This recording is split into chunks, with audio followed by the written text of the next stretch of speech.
السلام على الحسين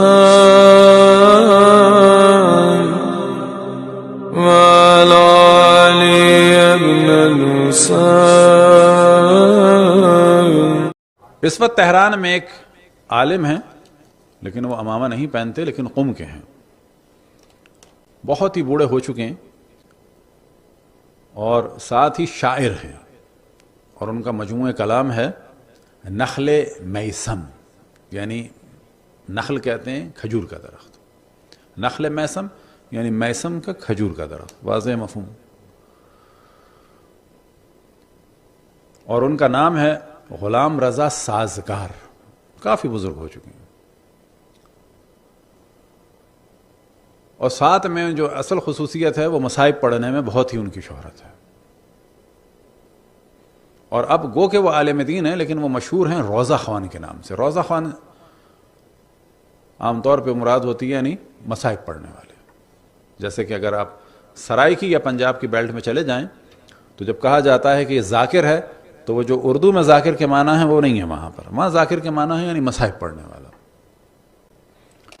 وہ فرماتے ہیں کہ میرے پہلے ایک تھے جو مصائب پڑھنے والے تھے، اور ان کا نام تھا افشار۔ اب یہ بوڑھے ہیں، یہ ذکر کرنا ہے ایک اور بزرگ کا کہ جو پہلے دنیا سے جا چکے ہیں، کہ خداوند تبارک و تعالیٰ نے سب کے درجات کو بلند سے بلند فرمائے۔ تو فرماتے ہیں کہ آغا افشار جو ہیں وہ مشہور تہران کے مصائب پڑھنے والوں یا روضہ خانوں میں سے ایک تھے، اور وہ یہ فرما رہے تھے کہ میری ایک دفعہ ٹانگ میں چوٹ لگی، اور چوٹ لگنے کے بعد اس کا رنگ بدلا، یہاں تک کہ میں بالکل چلنے کے قابل نہیں رہا، اور میں اسپتال میں ایڈمٹ ہو گیا۔ اور وہ کہتے ہیں کہ ڈاکٹر جو ہے وہ آپس میں کچھ بات کر رہے تھے، مجھے تو سمجھ میں نہیں آئی، لیکن کیونکہ وہ انگلش میں بات کر رہے تھے، لیکن وہاں ایک تھا، اس نے جو ہے بات سمجھی، اور اس نے کہا کہ یہ کہہ رہے ہیں ڈاکٹر کہ پوری ٹانگ میں تمہارے جو ہے وہ زہر پھیل چکا ہے، سوائے کاٹنے کے کوئی چارہ نہیں ہے، تو تم سوچو کیا ہو سکتا ہے۔ یعنی تقریباً بتایا کہ دیکھو کٹنے کا ہو رہا ہے۔ تو یہ کہتے ہیں کہ میں نے توسل کیا امام حسین کی کمسن صاحبزادی سے، اور خود کہتے ہیں میرا حال یہ تھا کہ میں امام حسین سے توسل کروں، نہیں، میں ان کی بیٹی سے توسل کروں گا۔ اور خود کہتے ہیں کہ میری بس کیفیت یہ تھی کہ بعض دفعہ کسی گھر پہ اگر کوئی جائے تو شاید وہ نہ دے، لیکن اگر بچوں سے کہہ دیا جائے تو بچے پھر ضد کر کے دلوا دیتے ہیں۔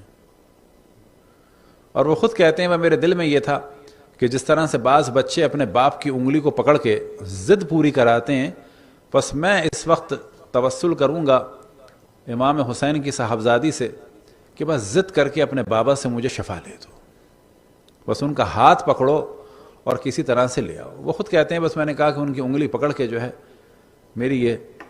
میرا توسل جو ہے وہ کر دو پورا۔ وہ کہتے ہیں اس کے بعد میری آنکھوں میں آنسو تھے، اور میں نے صامت بروجردی کے اشعار پڑھنا شروع کیے۔ صامت بروجردی کی قبر آج بھی بروجرد میں ہے، ایک پارک میں کہ جس کا نام ہے صامتیہ۔ پہلے وہ قبرستان تھا، اس کا کچھ حصہ پارک بن چکا ہے، وہاں پر ان کی قبر ہے۔ تقریباً 113 یا 114 سال پہلے دنیا سے رخصت ہوئے ہیں، اور ان کا مکمل نام تھا مرزا محمد باقر صامت، لیکن صامت ان کا تخلص تھا، اور یہ زیادہ مشہور ہے، ان کا دیوان بھی ہے۔ اور وہ دیوان کیا ہے؟ یعنی پورے مدح اہل بیت میں اور مصائب اہل بیت ہیں خصوصاً۔ یعنی صامت تقریباً جیسے کہ ایران میں کاشانی اور صامت، اور یہ چند ہستیاں جیسے ہمارے امیر انیس و امیر دبیر، کہ ان سب کے درجات کی بلندی کے لیے بر محمد والے محمد صلوات۔ وہ کہتے ہیں کہ میں نے بس توسل کے لیے اشعار پڑھنا شروع کیے صامت کے۔ اب کیونکہ خود بھی یہ روضہ خوان تھے، مصائب پڑھنے والے تھے، تو ایران میں مصائب اشعار میں پڑھے جاتے ہیں۔ بلکہ اگر اچھا ہے ذکر خیر ہو جائے، علامہ رشید ترابی رضوان اللہ تعالیٰ علیہ کہ اللہ ان کے درجات بلند سے بلند فرمائے، اگر کوئی ان کے مصائب دیکھے تو کچھ اس میں نثر ہوتی تھی اور کچھ اس میں اشعار ہوتے تھے، میر انیس کے خصوصاً. تو یہی روش جو ہے وہ ایران میں ہوتی تھی پہلے. تو وہ کہتے ہیں کہ میں نے بس توسل کیا حضرت سکینہ سے، اور اس کے بعد جو ہے وہ اشعار پڑھنا شروع کیے. کس کے اشعار پڑھنا شروع کیے؟ صامت بروجردی کے. اب وہ اشعار کیا ہیں تو وہ میں لکھ کے لایا ہوں کہ واقعاً کہتے ہیں وہ میں نے پڑھنا شروع کیے، اور اسی دوران بس میں توسل کے عالم میں گریہ کرتا چلا گیا اور اشعار پڑھتا چلا گیا. اور یہ پہلا بند ہے جو انہوں نے حضرت سکینہ یا حضرت رقیہ کے لیے یا امام حسین کی کمسن صاحبزادی کے لیے، ان کے تقریباً 30 پیسے بند کے پورا مجموعہ ہے. اس میں سے پہلے دوسرے جو اشعار ہیں ان میں سے کچھ آپ کے لیے ہم نے لکھے ہیں. بود در شہر شام از حسین دختری، کہ شام کے ایک شہر میں حسین کی تھی ایک بیٹی. آسیہ فطرتی، فطرتاً وہ آسیہ جیسی تھی. اشعار واقعاً بڑے اچھے ہیں. فاطمہ منظری، شکل و صورت اور منظر میں وہ فاطمہ جیسی تھی. پالی مریم، مریم کی روش پہ چلنے والی تھی. ثانی ہاجری، ہاجرہ کی ثانی تھی. یہاں سے انہوں نے توسل شروع کیا. آپ دیکھیں اشعار کیا ہیں.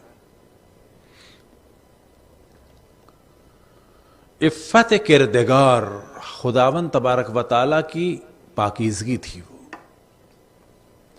عصمت اکبری، اکبر عصمت تھی وہ. او سے سالے بدو عقل 40 سالی داشت. وہ تھی تو 3 سال کی لیکن اس کی عقل جو ہے وہ 40 سال والی تھی. ہم چوں خیر النساء خصلت و خوئی او، اور خیر النساء جیسی اس کی خصلت تھی اور خیر النساء جیسا اس کا اخلاق تھا. یعنی تھی 3 سال کی لیکن خیر النساء جیسی اس کی عادات تھیں اور خیر النساء جیسا یعنی جناب سیدہ جیسا اس کا اخلاق تھا. کہتے ہیں کہ یہ میں نے اشعار، یہ تو ہم نے آپ کو 1-2 ہی سنا دیے. کہتے ہیں کہ یہ میں نے اشعار پڑھنا شروع کیے یہاں تک کہ میں بالکل غش کھا گیا، بالکل مجھے نیند سی آ گئی. اور میں اشعار پڑھتا رہا تو میں نے کیا دیکھا کہ جو میں نے توسل میں سوچا تھا کہ ایک بچی ہے جو امام حسین کی انگلی پکڑ کے کھینچ کے لا رہی ہے کہ اس کو شفا دے. بنا کردم این شعرهای صامت رو خوندم. او در شهر شام از حسین دختری، آسیه فطرتی، فاطمه منظری، تالی مریمی، ثانی هاجری. او 3 ساله بود و عقل 40 ساله داشت. اور آغا سازگار کہتے ہیں کہ جن کے بچے ہیں وہ اس منظر کو ذہن میں رکھیں کس طرح سے بچے بعض دفعہ ضد کر کے بعض کام کراتے ہیں. تو کہنے لگے میرے ذہن میں یہی تھا، تو میں نے یہی دیکھا کہ وہ امام حسین کی انگلی پکڑ کے لا رہی ہے کہ اس کو شفا دیں. کہتے ہیں کہ میں پھر کیا ہوا مجھے پتہ نہیں چلا، لیکن جب مجھے ہوش آیا ہے تو آپ جانتے ہیں کس حال میں ہوش آیا ہے. کہتے ہیں کہ میں کھڑا ہوا تھا اور اشعار پڑھے جا رہا تھا یہی صامت کے. ڈاکٹر نرسیں ارد گرد تھیں کہ اس کے تو پورا زہر پھیل چکا تھا تو چلنے کے قابل نہیں تھا. اب یہ کھڑا ہوا ہے اور اشعار پڑھے جا رہا ہے.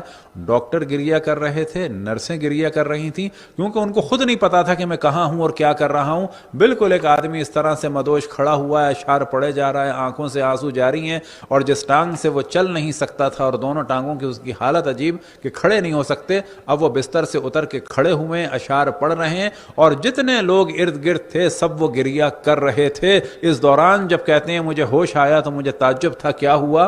تو پھر مجھے احساس ہوا کہ صامت شاہرودی کے اشعار پڑھ رہا ہوں، لوگ سامنے گریہ کر رہے ہیں اور میری یہ حالت دیکھ کے تمام لوگ گریہ کر رہے تھے. اور جب مجھے ہوش آیا اور میں نے دیکھا اس کے بعد پھر میرا معائنہ ہوا. ڈاکٹر حیران تھے، وہ جو باہر کے ڈاکٹر آئے ہوئے تھے وہ بھی حیران تھے کہ یہ ایک میریکل ہے، یہ ایک معجزہ ہے. اور اس کے بعد کہتے ہیں کہ میں نے ان لوگوں سے بھی کہا کہ اب یہی ہے کہ اس بچی سے تم توسل کرو. کہنے لگے 1 ہفتہ گزرا، اس کے بعد میں نے سوچا کہ جاؤں اسپتال میں اور پوچھوں کہ باقی لوگوں کا کیا حال ہے. تو جب میں اسپتال گیا تو مجھے بتایا گیا کہ جتنے مریض تھے اس ہفتے کے ان میں سے ایک بھی اب اسپتال میں نہیں ہے، سب کو شفا ملی اس بچی سے توسل کے ذریعے سے.